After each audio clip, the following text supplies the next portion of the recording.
9/11 Commission. Response to the hijackings was slowed by difficulty getting secure communications among the President in Florida and officials in Washington. Rubbish! There were no communications because they weren't meant to be. Then he does his speech saying next to nothing, and then he heads for the plane. Don't rush, George, no problem. There we go. Hey, what's on telly tonight, honey? Now, this is the other one. They said, if you remember, that there was a phone call, which they took seriously, that said Air Force One is next. And that was one of the explanations for why Bush didn't head straight back and get on with it in Washington. And then about 2 weeks later, they had to admit it was a bloody lie, and the call was never made and never received. But the other question is, if they said this call, Air Force One is next, why was the first thing they did was drive the President from the school to Air Force One and take him off in the bugger? I mean, work that one out. There's not one strand in this official story that fits with another. Where was Rumsfeld, the Defense Secretary? Well, we know where he says he was, because I have the tape of him on Larry King Live just after 9/11. He was asked, what was happening with you that day? He said, I was hosting at the Pentagon in my office, on the other side of the Pentagon from where it was hit, a congressional meeting of people on the threat of terrorism. Oh, good diary decision, rummy boy. He said, and what happened, he said, was during this meeting, someone came in and handed me a note saying the World Trade Center had been hit. Now, these are his words. He said, I went to get a CIA briefing, and about 15 minutes later, I felt this jarring thing, which was the Pentagon being hit. Okay, we have a timeline. Thank you very much. The Pentagon was hit about 20 to 10. Go back 15 minutes when he received the note, in his own words, saying the World Trade Center has been hit, and you are at 9:25.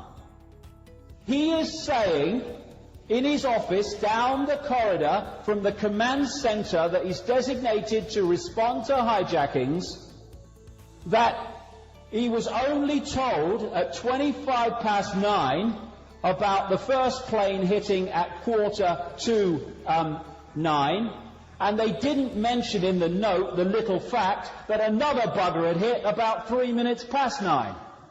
This is his explanation. It's bloody nonsense. This is the official way that they're supposed to react to these things. These are from the official regulations. The command center in the Pentagon will, with the exception of immediate responses, forward requests for Department of Defense assistance to the Secretary of State for approval. And the regulations also go on to say that the Secretary of State has to be told immediately. Rumsfeld, who is orchestrating the war on terrorism, has lied through his teeth about 9/11 and where he was and what was the involvement of him was in it. Why? General Myers. This is his story. Got the transcript on U.S. military radio television. He was interviewed. He said that on the morning of 9/11, this man who was acting head of the Joint Chiefs of Staff was on Capitol Hill to have a meeting with a guy called Senator Max Cleland. He says in this interview that before he went into the meeting, he saw on television that the World Trade Center had been hit by the first plane. What does this man do? Does he call the Pentagon? Does he see what's going on? No. He goes, he says, into his meeting with Max Cleland. He comes out of his meeting, he said, and almost immediately, he said, someone said, the Pentagon's been hit, right? And he's told about the second plane. We have a timeline here. So the head of the U.S. military at uniform level, headquartered in the Pentagon, has seen a plane that's hit the World Trade Center. He's gone into a meeting on Capitol Hill with a senator. He's come out, he must have been around 20 to 10 when the Pentagon was hit, and he's telling us that even though the Pentagon and the command center knew exactly where he was, no one told him, A, the second plane had hit at 9:03, or Flight 77 was heading towards the bloody Capitol. And, wait a minute, there are exercises we now know going on, orchestrated by the military, and this guy's in a meeting with Max Cleland. Lies! I talked to a guy who is involved in the military computer system that defends Australian airspace. He told me that the Australian Air Force were on high alert after 9/11 before the American Air Force were. He also told me of the system protecting the Capitol building of Canberra, Australia. He said that the system is that when you enter protected airspace over the Capitol building, you are, as a pilot, contacted by computer and asked for a 4-digit code which you punch in, and if you don't punch it in, then you are taken out by computerized ground-to-air missiles. He even showed me where they were. That is the defense system for the Parliament building in Australia. The headquarters of the American military can be hit with no response whatsoever. They even admit there's a ground-to-air defense of the White House, but not the Pentagon. Why wasn't it activated? This is why no one has to direct an assassination, it happens. The active role is played secretly by permitting it to happen.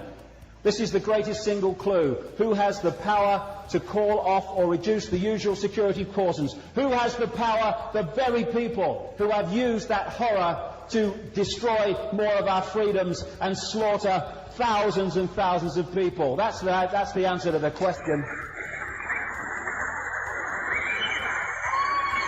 Now, little question about the Pentagon.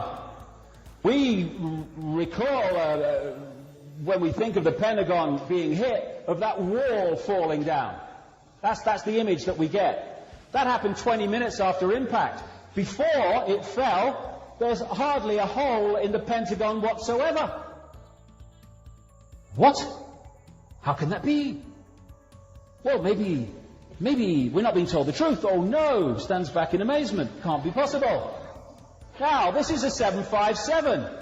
This is after the wall hit, not collapsed, not before. Where's the bloody plane? Where is it? There you go. The disappearing plane. Abracadabra. Oh no, they're just conspiracy theorists. They're mad. You know what Hitler said and the Nazis?